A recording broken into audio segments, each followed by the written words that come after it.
Assalamualaikum warahmatullahi wabarakatuh. Halo adik-adik, bagaimana kabarnya hari ini? Semoga selalu sehat dan tetap semangat ya, walaupun belajar di rumah. Nah, perkenalkan, nama saya Irinda Putri Sonia dari kelas PGSDB 2018. Hari ini kita akan belajar tentang energi panas dan perpindahannya. Sebelumnya, ada yang tahu apa itu energi panas? Ya, energi panas adalah suatu bentuk energi yang dapat terjadi karena dipengaruhi oleh suatu suhu.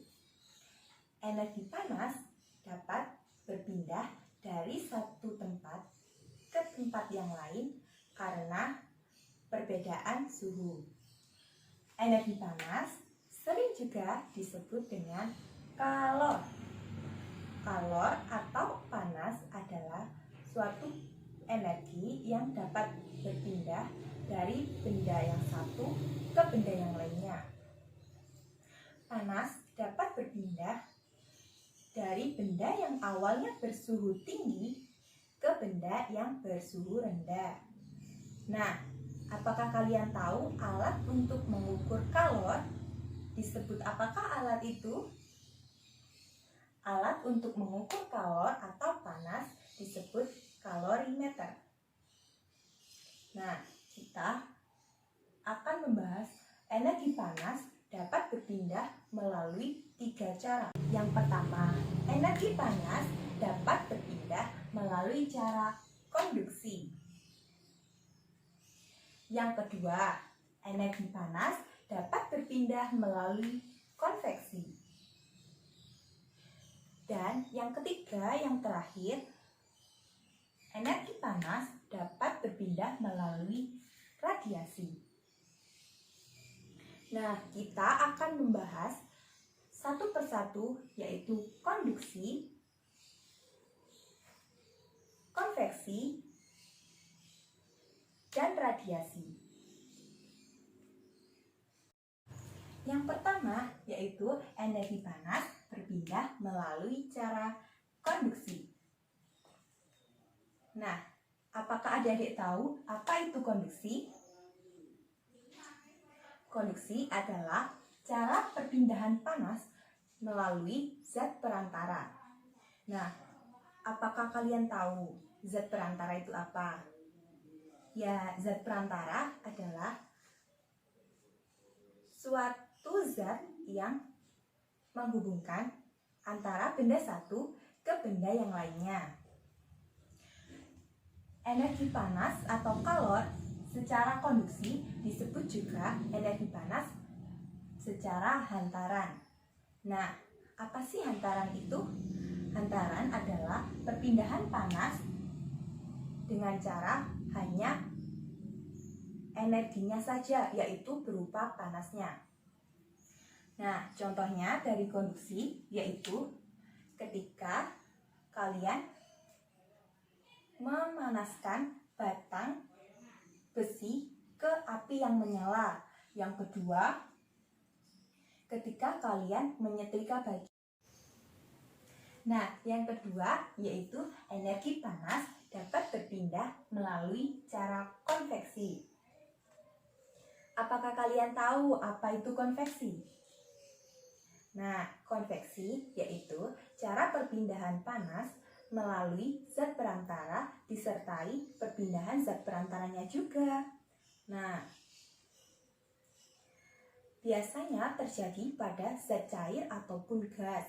Contoh dari konveksi sendiri yaitu pada saat terjadinya angin darat dan angin laut.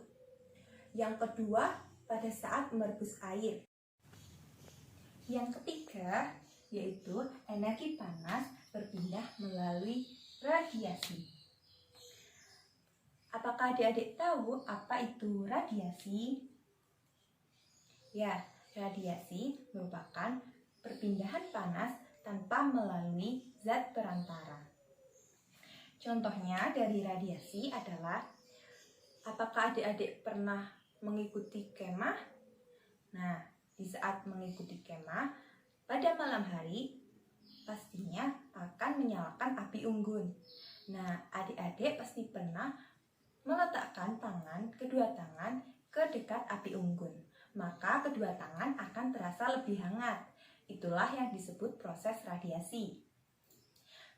Dan contoh yang kedua yaitu pada saat adik-adik pulang sekolah. Nah, saat matahari terik, adik-adik berjalan, maka akan terasa panas. Itulah contoh energi panas dapat merambat dengan cara radiasi. Nah, setelah kita belajar tentang 3 cara perpindahan energi panas, kita akan belajar tentang benda penghantar energi panas. Nah, akan dibagi menjadi 2, yaitu konduktor dan isolator. Apakah adik-adik tahu apa itu konduktor? Konduktor merupakan benda yang dapat menghantarkan energi panas. Contohnya seperti apa ya? Contohnya yang pertama yaitu pada besi.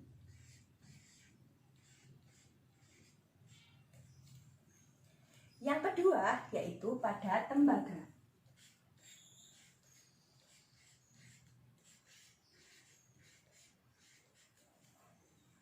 Yang ketiga yaitu pada aluminium.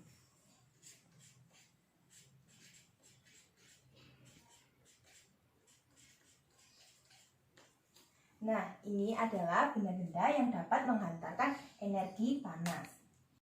Nah, setelah kita mengetahui konduktor itu apa, maka kita akan mengetahui isolator.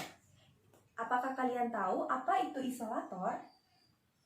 Nah, isolator merupakan kebalikan dari konduktor. Jika konduktor bisa menghantarkan energi panas, maka isolator tidak bisa menghantarkan energi panas.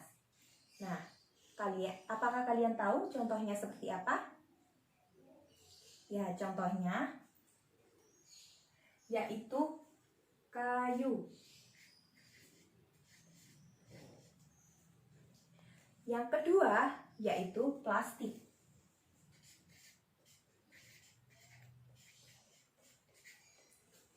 Dan yang ketiga yaitu kain.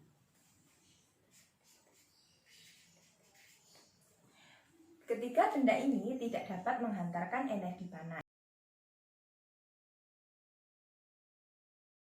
Nah, adik-adik, kita akan melakukan percobaan pertama, yaitu percobaan tentang konduksi.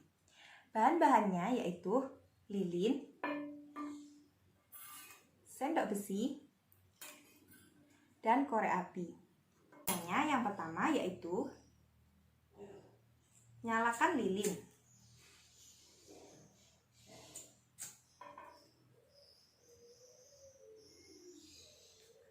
Nah, setelah lilin menyala, maka tempelkan ujung sendok ke api.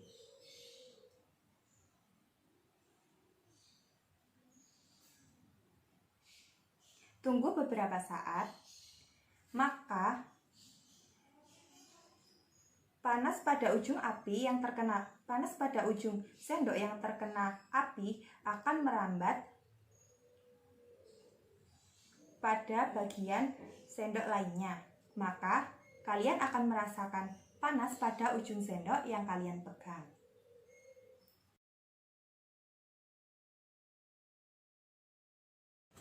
Nah, adik-adik, kita akan melakukan percobaan yang kedua, yaitu tentang konveksi. Yang pertama, siapkan panci dan air. Masukkan air ke dalam panci.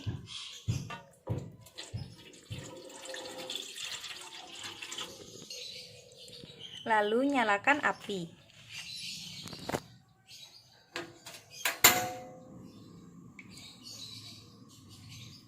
Tunggu beberapa saat sampai air mendidih. Setelah panci dipanaskan, maka terdapat gelembung-gelembung air yang mengarah ke atas.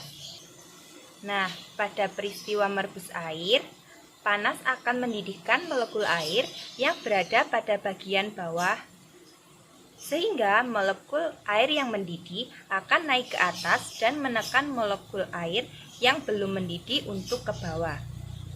Proses ini terjadi terus-menerus hingga semua air mendidih. Itulah yang disebut konveksi atau aliran. Baik adik-adik, apakah sudah jelas? Nah, untuk lebih jelasnya, mari kita lihat rangkuman PPT yang sudah dirangkum berikut ini.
Nah, sekarang sudah jelas kan adik-adik? Nah, untuk memahami lebih mendalam, kalian bisa mengerjakan soal berikut ini.